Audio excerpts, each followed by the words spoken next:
திருஞானம் அவர்கள் எழுதிய $1 டிரில்லியன் கனவு நூல் அறிமுக நிகழ்ச்சி. மாண்புமிகு அமைச்சர் முனைவர் அன்பில் மகேஷ் பொய்யாமொழி, திட்டக்குழு துணைத் தலைவர் ஜெயரஞ்சன், தொழில் முனைவர் சுரேஷ் சம்பந்தன், திராவிடர் கழக துணை பொதுச் செயலாளர் மதிவதனி ஆகியோர் சிறப்புரை ஆற்றுகின்றனர். டிசம்பர் 10 புதன்கிழமை காலை 10 மணிக்கு சர்பிட்டி தியாகராயர் அரங்கில். அனுமதி இலவசம். அனைவரும் வருக.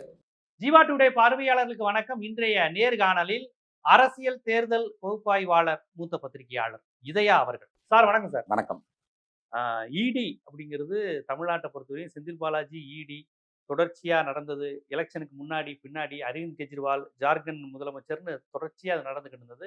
இவர் எப்படி அமைச்சராக இருக்கலாம் அப்படி இப்படிலாம் கேட்டு இப்போ அமைச்சர் பதவியும் போயிருச்சு. இப்போ இந்த நிலையில் நீதிபதியே கேட்டிருக்காரு இடியை பார்த்து, என்னப்பா அது வெள்ளிக்கிழமை திங்கக்கிழமைன்னு அவரை போட்டு எடுத்துக்கிட்டே இருந்தீங்க, என்னதான் அப்படி விசாரிச்சிங்க, இவ்வளோ சின்சியராக விசாரிச்சு அவ்வளவு தொடர்ச்சியாக விசாரிக்கணுமா, அவ்வளோ தொடர்ந்து விசாரிக்கணுமா, என்னதான் நடக்குதுங்கிற மாதிரியான இடியை நோக்கி ஒரு விமர்சனம் மாதிரி நீதிபதி கேட்டிருக்கிறாங்க. இது இந்த வழக்கை எந்த மாதிரியான தாக்கத்தை ஏற்படுத்தும், இது எப்படி போய் முடியும், இது எப்படி போகுதுன்னு பாக்குறீங்க? இல்லை, ஆக்சுவலாக இடின்றது முதல்ல பிஎம்எல்ஏ ஆக்ட் கொண்டு வந்தப்போ வேர்ல்டு லெவலில் என்ன பண்ணாங்கன்னா, இதை ஒரு பணம் திடீர்னு தீவிரவாதிகள் கையில் போகுது. அதனால இன்டர்நேஷ்னல் லெவலில் இது எல்லா கண்ட்ரியும் இந்த பிஎம்எல்ஏவை கொண்டு வரணும். அது அந்த பணம் மூவ்மெண்ட் ஆச்சுன்னா அந்த அந்த பணச்செலவைன்னு சொல்கிறாங்கல்ல, அது எப்படியோ ஆகி அங்கே போயிடுது, தீவிரவாதிகளுக்கு போயிடுது. அதனால அந்த பணத்தை கவனிக்கிறதுக்கு, கண்டுபிடிக்கிறதுக்கு தீவிரவாத இயக்கங்களுக்கு போகாமல், ஏன்னா அது பெரும்பாலும் இந்த போதை பொருள் விற்பனை இந்த மாதிரி விஷயங்கள்ல தான் அது தீவிரவாதத்துக்கு போயிட்டு இருந்துச்சு. ஸோ அதெல்லாம் கண்காணிக்கணும், எல்லாரும் கொண்டு வரணுன்ற அடிப்படையில் இன்டர்நேஷனல் லெவலில் ஒரு ரிக்வஸ்டில் தான் அந்த பிஎம்எல்ஏவே ஆக்டே வருது. முதல்ல அந்த மணி லாண்டரிங் இதே வருது. அது வந்த பிறகு என்ன பண்ணுறாங்க, அதில் முதல்ல அந்த தீவிரவாதிகளுக்கு போகிற பணத்தை கண்காணிக்கிறதுக்கு தான் அது இருந்துச்சு. அப்புறம் காலப்போக்கில் அது அரசியல் சுரண்டல், கொள்ளை, லஞ்சம், ஊழல் இந்த மாதிரி இதுக்கு அதை எக்ஸ்பேண்ட் பண்ணிட்டாங்க. அது கூட தப்பு இல்லை, ஏன்னா அது கண்டிப்பாக தடுக்கப்பட வேண்டியது. ஆனால் அதுக்கப்புறம் என்ன ஆயிடுச்சு, அது கொஞ்சம் கொஞ்சமாக அது அரசியலுக்கு பயன்பட ஆரம்பிச்சிருச்சு, மிரட்டுறதுக்கும் இது பண்ணுறதுக்கும் அப்படின்னு. நீங்கள் நம்ம இடி ஆஃபீஸர்ஸே எல்லாரும் நியாயஸ்தம் கிடையாது. அங்கேயும் பல மிரட்டல்கள், பிளாக்மெயில்கள் நடந்துகிட்டு இருக்கு. நம்ம மதுரை நத்தம் பக்கத்திலேயே ஒருத்தர் கேட்டு பிடிச்சாங்களே, ஓடி போய் பிடிச்சாங்க. தம்பி கேஸ் இருக்கு, நீ பணம் தந்தா நான் முடிச்சு விட்டுறேன்னு சொல்லி கொடுத்து, அது மாதிரி பேர் கூட. அதனால அந்த மாதிரி இருக்கு. அதனால இப்ப இடி ஜெயலலிதா கேட்ட மாதிரி சிபிஐ எல்லாம் என்ன வானத்துல குதித்தவர்களான்னு கேட்ட மாதிரி இவங்களாம் இது அரசு ஊழியர்கள், அவ்வளவுதான். அரசு ஊழியர்கள் எங்க லஞ்சம் வாங்குவாங்களோ, அவங்க எப்படி ஒரு சம்பாதிக்கணும்னு நினைப்பாங்களோ அதே ஈடிலையும் உண்டு. அதனால ஈடின்னு வந்துட்டா ஈடி புனிதமானது. இது அந்த ஈடி ரைடு போயிட்டா அந்த இடம் ஒரு ஊழல் கரை படிஞ்ச இடம் அப்படின்னு அர்த்தம் இல்லை. அவங்களுக்கு கிடைக்கிற தகவல் அடிப்படையில் போவாங்க. ஒன்றும் கிடைக்காம பல தடவை பல லெட்டர்களை கொடுத்துட்டு இடி அமைதியாக தான் இருக்கு. நீங்க ரெக்கார்டு எடுத்து பாருங்க, அவங்க எவ்வளவு கேஸை ஃபைல் பண்ணி சார்ஜ் ஷீட் போட்டிருக்காங்க, அதுல எத்தனை ஜெயிச்சிருக்காங்கன்னு பாத்தீங்கன்னா 5%. ஒரு விழுக்காடு 2 விழுக்காடு. ஆமா, அவ்வளவுதான். அது கூட இடையில லிஸ்ட் வந்துச்சு. ஆமா, இதுவரை ஈடி போட்டதுல என்னப்பா ஜெயிச்சிருக்கீங்க, ஒண்ணு கூட இல்ல. ஆமா. அப்ப இது முழுக்க ஒரு எதிர்கட்சிகளை அவமானப்படுத்துறது, அந்த நேரத்துக்கு ஒரு பெர்செப்ஷனை தோற்றுவிக்கிறது. இந்த மாதிரி இது ஊழல் படிஞ்ச கட்சி, இந்த நபர் ஊழல் படிந்த நபர் அப்படின்னு காட்டுறதுக்காதான். நம்ம என்ன சொல்றோம், ஊழல் படிந்திருந்தால் அதை சீரியஸா எடுத்து அடுத்தடுத்த கட்டத்துக்கு போயிருக்கணும்ல. 14 இப்ப ஜட்ஜிகள் என்ன கேட்கறாங்க, 14 மாசம் கையெழுத்து போட்டிருக்காரு செந்தில் பாலாஜி. இது வரைக்கும் இந்தியா ரெக்கார்டுங்க. அது யாருமே 8 மாசம், ஆமா 8 மாசம் 9 மாசத்துக்கு முன்னாடியே போய் அதை பிரேக் ஆயிரும், கண்டிஷன் ரிவோக் ஆயிரும், எடுத்து விட்டுருவாங்க, கண்டிஷனை இது பண்ணிடுவாங்க. அந்த கண்டிஷன் அதிகபட்சம் போட்டது இவர் தான். 126 கையெழுத்து போட்டிருக்காரு. அதனால அப்பதான் அதெல்லாம் கேட்டிருக்காங்க. சரி, இத்தனை தடவை அவர் வந்தாரு, என்ன விசாரிச்சீங்க, என்ன இம்ப்ரூவ்மெண்ட் கேஸ்லன்னு கேட்கறாரு. ஆனா எதுவுமே கிடையாது. இவர் என்ன பண்ணுவாரு, இறங்குவாரு, உள்ள போவாரு, கையெழுத்து போடுவாரு, திரும்ப அடுத்த நிமிஷம் ஏறி வெளியே வந்துருவாரு. இப்படிதான் மீடியா பல தடவை பார்த்திருக்காங்க. இடையில பிஜேபிக்கு வாங்கலாம் பேரம் பேசப்பட்டது. ஆமா, அது கோர்ட்லயே சொன்னாங்களே, பிஜேபிக்கு வந்தா விட்டுருன்னு சொல்லி கேக்குறாங்க. ஆமா, இப்ப உள்ள போனா 2 நிமிஷம் தான், எந்த என்கொயரியும் கிடையாது, ஒண்ணும் கிடையாது. இதுல வேற ஃபர்ஸ்ட் சனிக்கிழமை ஐஓ முன்னாடி ஆஜராகணும்னு ஒரு கண்டிஷன், எவ்ரி ஃபர்ஸ்ட் சாட்டர்டே, இந்த மாதிரிலாம் கண்டிஷனை வச்சு. ஆனா எதுவுமே இருக்காது, போக கையெழுத்து போட வர போக. ஆனா அவருடைய பொலிட்டிக்கல் லைஃப் ஒரு இரிட்டேட் பண்றது, ஒரு டிஸ்டர்ப் பண்ணி. கண்டிப்பா. இப்ப நீங்க அவர் அமைச்சரா இருந்தார் கொஞ்ச காலம். அப்போ என்னன்னா கொடியை கழட்டிட்டு அங்க போகணும். இப்போ அவர் அமைச்சரா இருந்த காலத்துல அவர் போகும்போதெல்லாம் அவரோட எஸ்கார்ட் வர முடியாது, அவருடைய கொடியை கழட்டி வச்சு தான் காருக்குள்ள போகணும். இந்த மாதிரி ஒண்ணு. ரெண்டாவது, அவர் எந்த ஃபங்க்ஷன் கரூர்ல பிரச்சாரமோ இல்லை தேர்தல் வேலையோ பார்க்கணும்னா அல்லது கோயம்புத்தூர்ல பார்க்கணும்னா இந்த திங்கள் வெள்ளி அவர் இப்போ கமிட் ஆக முடியாது. ஒரு சிஎம் ஃபங்க்ஷனே வச்சாலும் அவர் அந்த தேதியில வைக்க முடியாது. ஏன்னா இதுக்காக இங்க வரணுன்றதுக்காக வந்துட்டு காலையில ஒரு ஃபிளைட்ல ஏறி வந்து கையெழுத்து போட்டு திரும்ப அடுத்த ஃபிளைட் ஏறி இந்த மாதிரி அவரை இது பண்றதுக்காக பண்றாங்கன்னு சொல்லி கோர்ட்டே இப்போ அதை எடுத்து விட்டுருச்சு. அதனால இந்த நல்ல விஷயத்துக்காக ஆரம்பிக்கப்பட்டது. இப்ப நீங்க அதுலயே அவர் கேஸ்லயே டாஸ்மாக் எடுத்துக்கங்க. இப்ப டாஸ்மாக்ல கண்டெம்ட் கேஸ் வரைக்கும் ஆகாஷ் போட்டிருக்காப்புல அந்த தயாரிப்பாளர். அவர் என்னன்னா அதுல சுப்ரீம் கோர்ட்டு ரொம்ப இடியை டேமேஜ் பண்ணிட்டாங்க. என்னன்னா அந்த கேஸ் ஒரு 1 கோடிக்கு மேல இருந்தா தான் அதுக்குள்ளேயே நுழையணும். அவங்க சும்மா 10 லட்சம் 5 லட்சம் 50,000 20,000த்துக்குலாம் இடி உள்ள போக கூடாதுன்னு ஒரு ரூல் இருக்கு.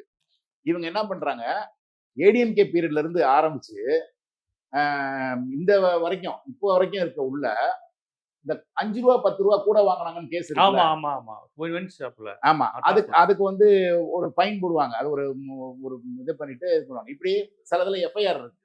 இந்த எஃப்ஐஆர்லாம் சேர்த்து 41 எஃப்ஐஆரை சேர்த்து அது ஒரு 96 லட்சம் வந்த பிறகு நாங்க அதுல உள்ள போறோம்னு பிட்டா சேர்த்து அமௌண்ட் கம்மியா அங்க பாருங்க 96 லட்சம் 96 லட்சம்னு 5 10 20 1000 5000 சேர்த்து ஆமா இப்படிலாம் பண்ணலாமா? இப்பெல்லாம் பண்ணலாமா? பண்ணிருக்காங்கல்ல. பண்ணதான் என்ன பண்ணி சரி பண்ணாங்க. பண்ண பிறகு என்ன ஆயிடுச்சு, அங்க டாஸ்மாக்குள்ள ரைடு போறாங்க. டாஸ்மாக் தலைமை அலுவலகத்துல ரைடு போறாங்க. அங்க போய் ஸ்டாஃபுகள் எல்லாம் போக விடலன்னு சொல்லி குற்றச்சாட்டு அங்க பெரிய வந்துச்சு. அது நீங்க அவங்க இல்லைன்னு மறுத்தோம். நீதிபதிகள் என்ன சொன்னாங்க, அதெல்லாம் நாங்க டிவியில பார்த்துட்டு தான் இருந்தோம், நீங்க எத்தனை மணி வரைக்கும் ரைடு நடத்துனீங்க எல்லாம் பார்த்து தான் இருந்தோம் அப்படின்னு சொன்னாங்க. இவங்க மறுத்தப்ப அது ஒண்ணாச்சா. அதுக்கு அடுத்து அது தொடர்புடைய இடங்கள்ல பூரா ரைடுன்னு சொல்லி பண்ணிட்டாங்க. இப்ப என்ன ஆயிடுச்சு, அந்த கேஸு நீங்க டாஸ்மாக் மேல ரைடு போனதே தப்பு. இனிமே அந்த டாஸ்மாக் கேஸை நீங்க விசாரிக்க கூடாது. இதுல உங்க ஈடி உள்ள போகிறதுக்கான முகாந்திரமே இல்லை அப்படின்னு சொல்லி அந்த கேஸை தடுத்துட்டாங்க. அதனாலதான் இப்ப எல்லாத்தையும் திருப்பி கொடுத்துட்டாங்க, முடிஞ்சு போச்சுன்னு சொல்லிட்டு இந்த கேஸ். ரைட்டா? இதுல இப்ப அது அந்த கோர்ட் தீர்ப்பு என்ன சொல்லிருக்காங்க, கோர்ட்ல இவங்க சேலஞ்ச் பண்றாங்க ஒரு விஷயத்த. என்னன்னா இடி இவங்க கோர்ட் என்ன சொல்லுது, சுப்ரீம் கோர்ட், நீங்க எஃப்ஐஆர் இல்லாம போனது தப்பு. எஃப்ஐஆர்ல பேர் இல்லாதவங்க வீட்டுக்கு நீங்க எப்படி ரைடு போனீங்க?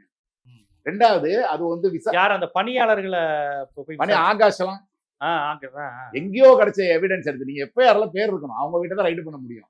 எஃப்ஐஆர்ல பேரே இல்லாத வீட்டுக்கு நீங்க எப்படி ரைடு பண்ணீங்க? ரெண்டாவது என்கொயரிங் ஏஜென்சி அந்த டாஸ்மாக்கே அதுக்குன்னு தனி ஆபீசர் போட்டு இங்க யார் யார் இப்ப இது பண்றாங்க, இப்ப ஒரு கூட விற்கிறாங்க இல்ல மது விற்கிறாங்க அப்படின்னா அதை விசாரிச்சு நடவடிக்கை எடுக்கிறதுக்கு ஒரு அமைப்பு இருக்கு. அதுலதான் அவங்க பிடிச்சி எஃப்ஐஆரே போடுறாங்க. இல்லைன்னா நடவடிக்கை எடுக்கிறாங்க, நிர்வாக ரீதியா நடவடிக்கை எடுக்கிறாங்க, சஸ்பெண்ட் பண்றாங்க, இந்த மாதிரி நடவடிக்கை எல்லாம் இருக்குல்ல, ஃபைன் போடுறாங்க. இந்த மாதிரி நடவடிக்கை எல்லாம் ஏற்கனவே பண்ணிட்டு இருக்கு. அப்படி ஏற்கனவே ஒரு விசாரணை அமைப்பு மீது இன்னொரு விசாரணை அமைப்பு அவங்க மேலேயே ஒரு நடவடிக்கை எடுக்கலாமா அப்படின்ற கேள்வி வந்துருச்சு. எடுக்கலாம்னு இடி சொல்லுது, நீதிபதிகள் எடுக்கக்கூடாதுன்னாங்க. அப்ப வாதம் பண்றாங்க. இப்ப என்ன ஆயிடுச்சு, இந்த மாதிரி விசாரணை அமைப்பு மீது இன்னொரு விசாரணை அமைப்பு நடவடிக்கை எடுக்கலாமா அப்படின்னு நாங்க ரெஃபர் பண்றோம்னு சொல்லி ஃபுல் பெஞ்சுக்கு ரெஃபர் பண்றோம்னு அனுப்பிட்டாங்க. இப்ப அது 3 ஜட்ஜிட்டையோ 5 ஜட்ஜிட்டையோ அது போகணும். போய் அரசியல் சாசனத்தை அலசி இதுக்கு வாய்ப்பு இருக்கா, இடி செஞ்சது ரைட்டா தப்பா, இவங்களுக்கு அந்த அதிகாரம் இருக்கா இல்லையாங்கிறத தீர்மானிக்கணும். ஆனா இதை இப்போதைக்கு கவர்மெண்ட் அதை எடுக்க தயங்குது, சென்ட்ரல் கவர்மெண்ட். என்ன காரணம்னா, ஒருவேளை ஒரு 3 ஜட்ஜோ 5 ஜட்ஜோ அடங்கிய ஒரு அமர்வு இல்ல இடிக்கு இந்த அதிகாரம் கிடையாதுன்னு சொல்லிட்டா இன்னைக்கு இருக்கிற கேஸ்ல பாதி கேஸ் அவுட் ஆயிரும். அதனால அதை அதுக்கு போக விரும்பல. அவங்க அதை துரிதப்படுத்த மாட்டேங்கிறாங்க. அந்த வழக்கை இடியே அமைதியா ஆற போடுறாங்க. இதை இப்ப நம்ம எடுத்து போய் ஒருவேளை அந்த ஜட்ஜ்மெண்ட் இப்படி வந்துட்டா, இடிக்கு அந்த அதிகாரம் கிடையாதுன்னு வந்துட்டா, இடி பல்லப்புடுங்க பாம்பு மாதிரி ஆயிரும், அதனுடைய விஷம்லாம் எடுக்கப்பட்ட இது மாதிரி ஆயிரும். ஏற்கனவே இடி அந்த தமிழ்நாடு போலீஸ் இடி ஆபீஸ்க்குள்ள மதுரையிலேயே அங்கே போனப்ப அவங்க கேட்டது, இடிக்கு மேலேயே நீங்க வரீங்களா, இடி ஆபீஸ்க்கு திருப்பி கிடையாது. ஏங்க இடினா என்னங்க, இங்க தமிழ்நாடு போலீஸ் மாதிரி நீங்களும் ஒரு விசாரணை அமைப்பு, ஏன் தமிழ்நாடு போலீஸுக்கு என்ன அதிகாரமே இல்லையா? நீ தமிழ்நாட்டுக்குள்ள வருவ. இங்க சாஸ்திரி பவன்ல வந்தாங்களே இந்த சேலத்துல 2 எருவு மாட்டை கொண்ட விவசாயிகள் உள்ள புகுந்து விசாரிச்சாங்க. அவங்களுக்கு ஒண்ணுமே புரியல. கேட்டா நுங்கம்பாக்கம் போலீஸ் வரக்கூடாது, நுங்கம்பாக்கம் போலீஸ்க்கு அதிகாரம் கிடையாதுன்னாங்க. அப்ப அதான் பேசப்பட்டது. தமிழ்நாடு காவல் எல்லை நுங்கம்பாக்கம் சாஸ்திரி பவன்ல அந்த போலீஸ் ஸ்டேஷனுக்கு எந்த அதிகாரமும் இல்ல. டெல்லியில இருந்து இடி பண்ணணும்னா என்ன அர்த்தம்னா, இடினா அப்படித்தான், எங்களுக்கு தமிழ்நாடு அரசு தமிழ்நாடு போலீஸ் செக்ரட்டரியேட் எதுவும் எங்களை கட்டுப்படுத்தாதுனாங்க. ஆனா நீங்க சொன்ன ஹியரிங் போனா இது எல்லாமே அடிவாங்க வாய்ப்பு. ஆமா, அதான் சொல்றேன். இந்த மாதிரி அவங்க ஈடினா தாங்கள் எல்லாத்துக்கும் மேற்பட்ட ஒரு பெரிய தண்டிக்கிற கடவுள் ஸ்தானத்தில் நம்ம இருக்கோம் அப்படின்னு நினைச்ச ஒரு மனோபாவத்துல இடி இருக்கு. அது இது இது ரொம்ப டேஞ்சரஸ். ஏன்னா நாளைக்கு வேற ஆட்சிக்கு வந்தாலும் அது யோசிக்கணும் பிஜேபி. நாளைக்கு வேற ஒரு ஆட்சி வந்து அப்ப ஒருவேளை எல்லாத்துக்கும் ஒரு வளர்ச்சி இருக்கும், வீழ்ச்சி இருக்கும். ஒரு பிஜேபிக்கு எல்லாம் ஆப்பு ஆப்பு ஆகும்ல. அது வந்து அது மாதிரி இருக்கக்கூடாது. ஒரு பேரா தான் இருக்கணும்ன்றதுல அது ஒரு இதா இருக்கும். அந்த அந்த டாஸ்மாக் இதுல அப்படிதான் ஆயிடுச்சு. இப்ப டாஸ்மாக் கேஸ சுத்தமா முடிச்சிட்டாங்க. இப்ப ஆகாஷ் என்ன பண்ணிருக்காரு, நீதிமன்ற அவமதிப்பு வழக்கு போட்டிருக்காரு. என் வீட்டுல வந்து ரைடு பண்ண இடி மேல பேர் இல்லாத எம் மீது எப்படி எடுக்கலாம்னு சொல்லி இப்ப போட்டிருக்காரு. அது இப்ப போகுது. அதுல என்ன வரும், இடிக்கு வரும் அப்படின்னு தெரியல. அதுல இருந்து விடுவிக்க சொல்லி நேற்று 2 பேர் மனு போட்டதெல்லாம் வந்து விடுவிக்க முடியாதுன்னு சொல்லிட்டாங்க. ஆஜராக இருந்து விலக்கு கெட்டதுக்கு முடியாதுன்னு சொல்லிட்டாங்க. ஸோ அந்த வழக்கு ஒரு பக்கம் போயிட்டே இருக்கு. அதனால அது ஒரு இடிக்கு வந்து இது ஒரு இந்த கேஸ் வந்து வந்தா அது எப்படி ஜட்ஜ்மெண்ட் வரும்ன்றத பொறுத்து தான் இடியோட எதிர்காலம் இருக்கு. ஏன்னா ஜட்ஜி கேட்டதே ஒரு மாதிரி என்னப்பா நீங்க இவ்வளவு நாள கண்டுபிடிச்சீங்கிற மாதிரி தான் கேட்டுட்டாங்க. ஆமா, செந்தில் பாலாஜி கேஸ்ல சரிப்பா விசாரணை பண்ணீங்க, என்னதான் கண்டுபிடிச்சீங்க?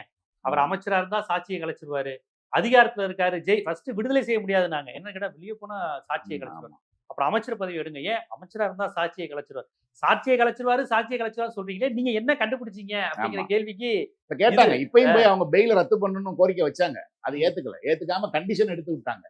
அவங்க வந்து அட்லீஸ்ட் பெயில கேன்சல் பண்ணணும்னு கேட்டாதான் அட்லீஸ்ட் கண்டிஷனே வச்சிருப்பாங்கன்னு சொல்லி இடி முயற்சி பண்ணிட்டு, ஆனா கோர்ட் வந்து அந்த கண்டிஷனை எடுத்து விட்டாங்க. ஏன்னா அவர் எங்கேயும் போக மாட்டார், கூப்பிட்டா ஆஜராகணும்னு சொல்லிட்டாங்க. இனிமேல் நோட்டீஸ் கொடுத்தா அவர் வருவாரு அப்படின்னு சொல்லிட்டாங்க. ஸோ இனிமே முதல்ல இவங்கள்ட்ட ஏதாவது விஷயம் இருந்து அவரை கூப்பிட்டு விட்டு விசாரிக்கிறதுக்கு புது தரவுகள் இருந்தா தானே அவரை வர வைக்க முடியும், அந்த விசாரணை கூப்பிட முடியும். அதுவே இன்னும் அங்க இதாக தான் இருக்கு. இந்த கேஸ் வந்து இப்போதைக்கு முடிய போற கேஸ் இல்லை. பட் இதை வந்து கொஞ்சம் தேர்தல் சமயத்துல பயன்படுத்துறதுக்கான முயற்சிகளா இது இருக்கலாம். செந்தில் பாலாஜியை த்ரெட்டன் செய்யறதுக்கு அப்படிதான். பட் KN நேருக்கும் அப்படிதானே வந்திருக்குது. இப்ப வந்து இடி கேஸ்ல வந்து தொடர்ச்சியா இதே விசாரணை போச்சுன்னா இவர் விடுதலையாக கூட வாய்ப்பு இருக்கு செந்தில் பாலாஜி. ஆமா, விடுதலை. ஆனா ஒரிஜினல் கேஸ் இருக்குல்ல, ஒரிஜினல் கேஸ் தான் முதல்ல முடியணும். ஒரிஜினல் கோர்ஸ் இங்க சென்னையில இருக்க முன்னாள் எம்எல்ஏ எம்பிக்கள் எல்லா எம்எல்ஏ எம்பிக்கள் மேல இருக்க வழக்கு கோர்ட்ல இருக்கு. அதுல வந்து தீர்வு வந்து அதுல தீர்ப்பு வந்துச்சுன்னா தான் அந்த கேஸ் முடியும். இல்ல அதுக்கு முன்னாடி அவங்க ஏதாவது அவங்க கேஸை நடத்தி முடிக்கிறதுக்கு பார்க்கலாம். பட் இது முடியாம அது முடியாது. இது முடிஞ்சிருச்சுன்னா அது இல்லாம போயிடும். இது பண்ண இவருக்கு நெகட்டிவா போயிருச்சுன்னா, இவர் இதுல விடுதலை ஆயிட்டாருன்னா அந்த கேஸ் ஒண்ணும் இல்லாம போயிடும். ஸோ இந்த கேஸை வச்சுதான் அந்த கேஸ் மேல பில்டப் பண்ணிருக்காங்க, அஸ்திவாரத்து மேல பில்டப் பண்றாங்க. இப்ப இவர் KN நேரு இதுல அப்படித்தானே, KN நேரு மேல FIR இல்ல. இவங்க என்ன பண்ணாங்க, ஒரு CBI வந்து இதுக்காகவே அந்த கேஸ் புட்டப்புன்னு சொல்லி கூட ஒரு தகவல் இருக்கு. என்னன்னா GVH நிறுவனம் வந்து ஒரு லோன் வாங்குறாங்க பேங்க்ல லோன் வாங்கிட்டு, அந்த லோனை வந்து அவங்க சொல்ற ஒரு பர்பஸ், நாங்க இந்த மாதிரி கன்ஸ்ட்ரக்ஷன் இதுக்கு இப்படி பண்றோம், இந்த பிசினஸ் டெவலப் பண்றோம்னு. அதுல என்ன பண்றாங்க, அவங்களுடைய சிஸ்டர் கன்சர்ன் ஒண்ணுக்கு அந்த பணத்தை கொஞ்சம் டைவர்ட் பண்றாங்க. இது வந்து முறைகேடுன்னு சொல்லி CBI ஒரு FIR போடுது. சரி, அந்த FIR வச்சுக்கிட்டு அந்த FIR போட்டு அந்த கேஸ் ஹைகோர்ட்ல வருது. சிஸ்டர்னா நேருவோட இல்லங்க, சிஸ்டர் கன்சர்ன், இவங்களோட சிஸ்டர் கன்சர்ன், அந்த நிறுவனம் அவங்களுடைய சக நிறுவனம். சரி, அவங்களுடைய சக நிறுவனத்துக்கு அந்த பணத்தை மாத்துறாங்க. அது வந்து இல்லீகல். இது ஒரு கம்பெனி லா படி தப்பா, அது அதான் இல்லீகல்னு வருது CBI. ஆனால் அவ வந்து லீகலா தான் பண்ணிருக்கணும் அவங்களுடைய வாதம். சரின்னு சொல்லி அந்த வந்து பண்ணும்போது ஒரு FIR போட்டு வந்துடுறாங்க. இவங்க FIR போட்டோன்னே ED ஒரு FIR போட்டுருது. ED FIR போட்டு ED உள்ள வந்துருது. வந்து இங்க மட்டும் இல்ல, கோயம்புத்தூர் TVH அமைச்சர் வீடு, அவங்க பிரதர் வீடு, கோயம்புத்தூர் ஆபீஸ் அப்படின்னு சொல்லி எல்லா இடங்கள்லயும் ரைடு பண்ணி தரவுகளை எடுத்துட்டு போயிடுறாங்க எல்லாத்தையும். இப்ப என்ன பண்றாங்க, இவங்க ஹைகோர்ட் போறாங்க. இந்த CBI இந்த இது போட்டதே தப்பு அப்படின்னு சொல்லி. பேங்க் என்ன சொல்லுது, பேங்க் ரூல்ஸ் படி ஒருத்தர் இந்த மாதிரி பண்ண தப்பு இல்லைன்னு சொல்லிருச்சு கோர்ட்ல. இது தப்பு இல்லைன்னு. கம்பெனி ஆக்ட் படி நீங்க சொல்ற மாதிரி கோர்ட்ல இது தப்பே கிடையாது, இதுல எந்த குற்றமும் நடக்கல, எந்த மோசடியும் நடக்கல, யாரையும் ஏமாத்தல. அவங்க லோனுக்கு பணம் வாங்கியிருக்காங்க, அதை சக நிறுவனத்துக்கு மாத்தாங்க, அந்த பணத்தை திருப்பி கட்டிட்டு இருக்காங்க. ஸோ இதுல எந்த மோசடியும் இல்லை, அதனால CBI FIR கேன்சல் பண்றோம் அப்படின்னு குவாஷ் பண்ணி விட்டாங்க. ஆட்டோமேட்டிக்கா என்ன ஆயிடுச்சு, EDக்கு அந்த கேஸ் போயிருச்சு. ஏன்னா அந்த கேஸே செல்லாதுங்கும் போது இப்ப ED போன ரைடு அவங்க போட்ட வழக்கும் இல்லாம போயிருச்சு. ஸோ இப்போ என்ன பண்றாங்க, ஃபைனலா எல்லாத்தையும் இவங்கள்ட்ட எடுத்துட்டு போன தரவு எல்லா மெட்டீரியல்ஸையும் கொடுத்துட்றாங்க. திருப்பி கொடுக்கும்போது என்ன பண்றாங்க, நாங்கள் ஒரு வழக்கை முடிக்கணும்னா நாங்கள் சம்பந்தப்பட்ட லோக்கல் ஏஜென்சிக்கு இதை தெரிவிக்கணும், எங்கள்ட்ட இருக்க தரவுகளை. சரி அப்படின்னு சொல்லி அக்டோபர்ல ஒரு லெட்டர் எழுதுறாங்க. நாங்க இந்த மாதிரி பண்ணப்ப 2500 போஸ்டிங் வந்து போட்டாங்க, ஏஇ போஸ்டிங் அண்ணா யூனிவர்சிட்டி எக்ஸாம் மூலமா போட்டாங்க. அதுல ஒவ்வொருத்தட்டையும் 25 லட்சம் 20 லட்சம் 25 லட்சம் பணம் வாங்கிட்டாங்கன்னு சொல்லி அதுக்கு ஒரு அமௌண்ட்டுக்கு இது பண்ணி அந்த ஏற்கனவே நம்ம 2Gக்கு ஒரு கொண்டு வந்தாங்களா 1,76,000 ஆமா ஆமா ஆமா லட்சம் கோடின்னு ஆமா ஆமா ஆமா அது மாதிரி ஒரு ஃபிகரை வந்து எக்ஸாகரேட் பண்ணி ஒரு ப்ரொஜெக்ட் பண்றாங்க. ஒரு போட்டு பாக்குறாங்க இந்த எல்லார்ட்டையும் வாங்கியிருந்தா எப்படின்னு. அதுல இவங்க தரப்பு என்ன சொல்லுது அப்படின்னு சொல்லி அனுப்பி இதுக்கு மேல நீங்க எஃப்ஐஆர் போடணும். ஏன்னா எஃப்ஐஆர் போட்டதான் இடி உள்ள வரும். ஆமா எஃப்ஐஆர் இல்லாம வர முடியாது. அப்ப எஃப்ஐஆர் போடுங்க. அப்ப எஃப்ஐஆர் அவங்க போடல. ஏன்னா அதுல வந்து 2500 பேர் மேலேயும் வந்து போடணும்னா இவங்க தரப்புல என்ன சொல்றாங்கன்னா 100 பேர் அதுல ஏற்கனவே ஜாயின் பண்ணல. ம், ம், ம். அப்ப அந்த 2500 பேர் காசு வந்தா 100 பேர் காசை கொடுத்துட்டு ஜாயின் பண்ணாம இருப்பானா வேலையில? ம், ம், ம், ம். கிடையாது. ஜாயின் பண்ணவங்கல்ல வெவ்வேறு வேலை கிடைச்சிருச்சுன்னு 26 பேர் திரும்ப ரிசைன் பண்ணிட்டு போயிட்டாங்க. சரி. பணம் கொடுத்தவங்க ரிசைன் பண்ணிட்டு போவாங்களா? ஆமா. பணம் கொடுத்து லஞ்சம் கொடுத்து இந்த வேலைக்கு வந்தவன் வேலையை ரிசைன் பண்ணி இன்னொரு வேலைக்கு வேலைக்கு போவான். போக So, மாட்டாங்க. முகாந்திரமே அடிபடுது. ஆமா. அதே மாதிரி 100 பேர் ஜாயின் பண்ணவே இல்லை. ஜாயின் பண்ண 110 பணம் பேர் கொடுத்து வேணுமா? வேலை கிடைச்சு இப்படி ஜாயின் பண்ணாம join இதுக்கு எதுக்கு பணம் கொடுக்கணும்? அப்ப இது வந்து 2500ன்றதே ஒரு மோசடியான இது. அப்படி நடக்கல அப்படின்றது. அதனால இவங்க என்ன பண்றாங்க எஃப்ஐஆர் போடல. இப்ப என்ன பண்ணிட்டாங்க 2வது தடவையா திரும்ப அந்த நேருதிலேயே வந்து நாங்க எடுத்ததுல வாட்ஸ்அப் இதெல்லாம் இருக்குன்னு சொல்லி ஆதாரங்கள்னு சொல்லி அதெல்லாம் வந்து போட்டு ஒரு 158 பக்கத்துக்கு என்னத்தை போட்டு ஒரு ஃபைல போட்டு திரும்ப அனுப்பியிருக்காங்க ம், ம். இவருக்கும். இதுல முதல் கேஸ்ல என்ன ஆச்சுன்னா இதுல எஃப்ஐஆர் இவங்க போடலன்னு நீங்க அதுல ஒருத்தர் என்ன பண்றாரு மதுரை பெஞ்சில் போய் ஹைகோர்ட் பெஞ்சில் இதுக்கு ஒரு கேஸ் போடுறாரு. ம், ம். பப்ளிக் லிட்டிகேஷன் போடுறாரு. அதுல என்ன கேட்கிறாரு இந்த மாதிரி எஃப்ஐஆர் போடாம இருக்கு இடி லெட்டர் அனுப்பிச்சிருச்சு இதை போடாம இருக்கு இதை போட சொல்லணும்னு சொல்றாங்க. ஆனா ஜட்ஜஸ் என்ன கேட்கறாங்க இது கான்பிடென்ஷியல் லெட்டர். ம். இடி வந்து இவங்களுக்கு அனுப்பிச்ச லெட்டர் டிஜிபி அண்ட் சீஃப் செக்ரட்டரிக்கு அனுப்பிச்சது. இது எப்படி உங்க கைக்கு கிடைச்சிச்சுன்னு சொல்லிட்டாங்க. ம், ம். இப்ப அது ஒரு கேஸ் ஆயிருச்சு. ஆ, அது ஒரு அதுக்கு வழக்கு சிபிசிஐடிக்கு அதை மாத்திருக்காங்க. ஆ, ஆ. காவல்துறை வந்து இந்த எப்படி லீக் ஆச்சு அப்படின்னு சொல்லி சிபிசிஐடிக்கு பண்றாங்க. பட் இவங்க தமிழ்நாடு அரசுல சொல்ற தகவல் என்னன்னா இடியே லெட்டர் அனுப்பிட்டு அதை லீக் பண்ணிடுறாங்க. வேண்டிய பத்திரிகையாளர்கிட்ட கொடுத்து லீக் பண்ணிடுறாங்க. அண்ணாமலை சொன்னாரே இடி அமௌண்ட் சொல்றதுக்கு முன்னாடி அண்ணாமலை பிரஸ் மீட்ல ஆமா சொன்னார். அதெல்லாம் இருக்கட்டும்பா. இடி சொல்றதுக்கு முன்னாடி எப்படி நீ உனக்கு அமௌண்ட் தெரியும். நீ சொன்னதுக்கு அப்புறம் இடி அதே அமௌண்ட் சொல்லுதுன்னா அப்ப விசாரணை யார் நடத்துறா? அண்ணாமலை நடத்துறாரா இடி நடத்துறாரான்னு அந்த அப்ப ஒரு பிரச்சனை வந்துச்சு, வாதம் பிரஸ் வந்துச்சு. பீப்புள்கிட்ட சொல்லிட்டாரு. ஆமா பிரஸ் பீப்புள்கிட்ட ஓப்பனா சொல்லிட்டாரு ஆமா. இவ்வளவு கோடி ஊழல்னு.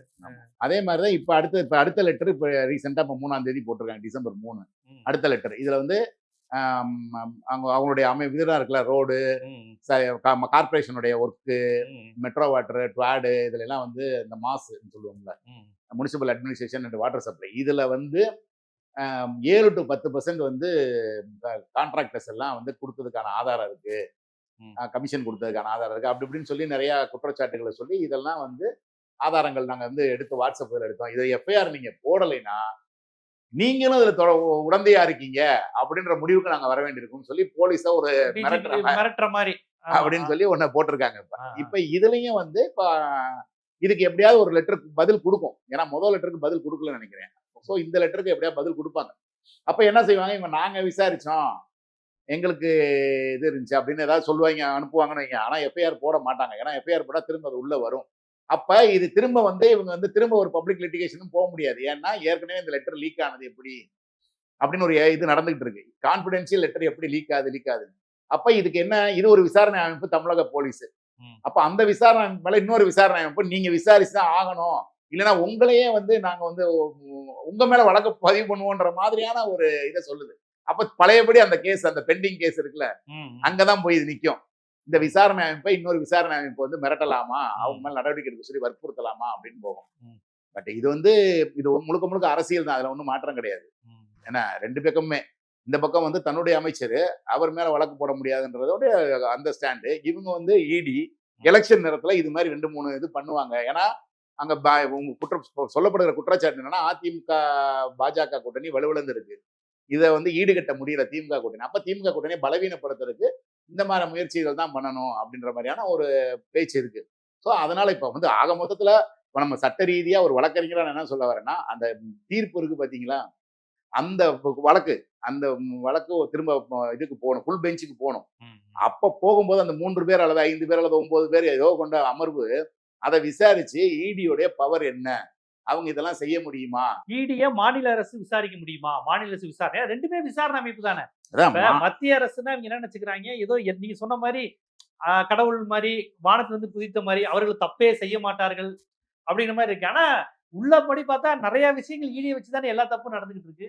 நிறைய வெஸ்ட் பெங்கால்ல ஒரு மினிஸ்டர் மிரட்டினாங்க, எல்லாமே நடந்தது பார்க்கத்தான் இருந்தோம். அதான் சொல்றேன், ஈடிலையும் இருப்பாங்க. அது சொல்றேன், ஈடி முழுக்க அப்படின்னு சொல்ல முடியாது. ஈடிலையும் அந்த மாதிரி ஆட்கள் இருப்பாங்க. ஈடி வந்து அப்படியே முத்திர குத்த முடியாது. இவங்க ஏதோ அவங்கள்ட்ட மாநில முத்திர அரசுனா குத்த முடியாது. மாநில அரசுகள்னா ஊழல் பயப்பட்டு இருக்கும், மத்திய அரசு விசாரணை அமைப்புகள் நேர்மையின் உச்சமா இருக்குங்கிற மாதிரி தானே இவங்க பிம்பத்தை கொண்டு வராங்க. அப்படிதான் ஒரு பிம்பத்தை எங்களையே கட்டமைக்க கேள்வி பாக்குறாங்க. கேட்கிறீங்களா? அது அந்த வார்த்தையே ஜனநாயகத்துக்கு எதிரானது இல்ல.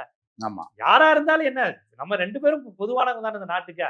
உன்னை விட நான் மேல அப்படிங்கிறது எந்த விதத்துல சரியா இருக்கும்? அதான் அந்த பரஸ்பரம் அந்த இது இருக்கணும்ன்றது அந்த ஒரு இருக்கணும், 2 பேர்ட்டையும் இருக்கணும். ம். அது இல்லாம ஈடி வந்து தான் உயர்ந்தவர்கள் நினைக்குது, அதுல மாற்று கருத்து இல்ல. அவங்க நினைச்சாங்க அது இது ஒரு ஸ்டேட் கவர்மெண்ட்டை தாண்டி, இப்போ ஒரு ஸ்டேட் கவர்மெண்ட் அவங்க ஸ்டேட்டை தாண்டி போக முடியாது. ம். ஆனா ஈடிக்கு எந்த இந்தியாக்குள்ள எங்க வேணாலும் போலான்ற பவர் இருக்கு. ஆமா. அந்த விதத்துல அது பெரிய ஆ. அமைப்புன்னு சொல்லிக்கலாம். ம். ஆனால் அதுக்காக விசாரணை அமைப்பு மேல இருக்கா இல்ல நம்ம பேச முடியாது. அதை சுப்ரீம் கோர்ட் முடிவு பண்ணும். அவங்க எங்களுக்கு பவர் இருக்குன்றாங்க. ம். ஒரு தமிழ்நாடு ஒரு ஸ்டேட்டுடைய விசாரணை அமைப்பு தவறு செய்தால் அதன் மேல் நடவடிக்கை எடுக்க, இல்ல அதை தாண்டி நாங்க நடவடிக்கை எடுக்கிறதுக்கு எங்கள்ட்ட பவர் இருக்குன்னு ஈடி சொல்லுது. அந்த பவர் இருக்கா இல்லையான்றத சுப்ரீம் கோர்ட் ஃபுல் பெஞ்ச் தான் சொல்லணும். அப்ப அது வந்தாதான் இது மாதிரி இது தீர்வு கிடைக்கும். இப்போதைக்கு இவங்க என்ன நினைக்கிறாங்க, இதெல்லாம் மிரட்டல், வரிசையா ஒவ்வொரு மினிஸ்டர் மேலயா இது மாதிரி கொண்டு வருவாங்க இந்த 3 மாசத்துல. இடையில பொன்முடி ஒண்ணு தொட்டுட்டு விட்டாங்க. ஆமா, அது மாதிரி இருக்கும்.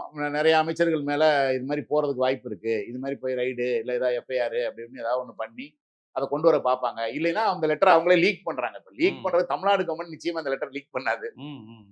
ஏன்னா அவங்களுக்கு அசிங்கம் அப்படி வந்திருக்குன்னு சொல்றதேன்றதுனால லீக் பண்ண மாட்டாங்க. அது சர்ச்சை ஆகணும். பட் அப்ப லீக் பண்றது ஈடி தரப்புல இருந்தா அது லீக் ஆகணும். அது யதார்த்தம், நிறைய இடத்துல அப்படி ஆயிருக்கு. அவங்களே வந்து ஒரு இது கொடுப்பாங்க, சில சப்மிஷன் இருக்கும், கொண்டு போய் ஃபைல் கொடுப்பாங்க. ஆனா அதுல இருந்து வரலைன்னா அது அந்த அதிகாரியே கூட லீக் பண்ணுவாரு. இது வெளியே வரமாட்டேங்குது, கவர்மெண்ட் வாங்கி கடப்புல போட்டாங்கன்னா. அதனால இவங்க இப்ப பண்றாங்க. பட் எல்லாமே அரசியல்ன்றேன். இது வந்து அரசியலா தான் இருக்கு. ஸோ இது வந்து சட்ட ரீதியா இது சரியா இல்லையான்றத உச்ச நீதிமன்றம் முடிவு செய்யும். கண்டிப்பா. இந்த இடி வழக்கு, மாநில சுயாட்சி, சென்ட்ரல் கவர்மெண்ட்டினுடைய அதிகார வரம்புங்கிறது என்னது? நியாயம், நீதி, விசாரணை அமைப்புகள் எப்படி இருக்கணும்? நீதிமன்றங்கள் எப்படி செயல்படுகின்றன? இதற்குள் அரசியல் பழிவாங்கும் நடவடிக்கை இருக்கா? இதையெல்லாம் நம்ம எப்படி பார்க்கணுங்கிறத ஒரு பத்திரிகையாளரா, ஒரு சட்ட நிபுணரா உங்களுடைய பார்வையை நம்ம மக்களுக்கு ரொம்ப விரிவாவே எடுத்து வச்சு. நன்றி.